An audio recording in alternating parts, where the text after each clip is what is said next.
ভারতের বিপক্ষে 3 ম্যাচ টি-20 সিরিজের স্কোয়াড ঘোষণা করেছে বাংলাদেশ। দীর্ঘ 14 মাস পর বাংলাদেশের টি-20 দলে ফিরেছেন মেহেদী হাসান মিরাজ। 15 সদস্যের এই দলে রাখা হয়েছে 2020 সালে অনূর্ধ্ব-19 বিশ্বকাপ জয়ী দুই নতুন মুখ ওপেনার পারভেজ হোসেন ও বাঁ-হাতি স্পিনার রাকিবুল হাসানকে। তবে বাদ পড়েছে বিশ্বসেরা অলরাউন্ডার সাকিব আল হাসান।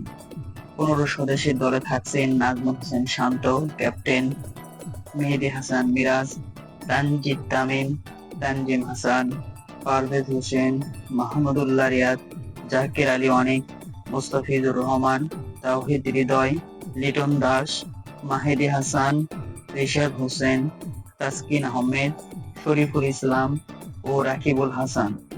আগামী 6 অক্টোবর, 9 অক্টোবর ও 12 অক্টোবর ম্যাচ 3টি অনুষ্ঠিত হবে যথাক্রমে গোয়ালিয়রে, দিল্লি ও হায়দ্রাবাদে।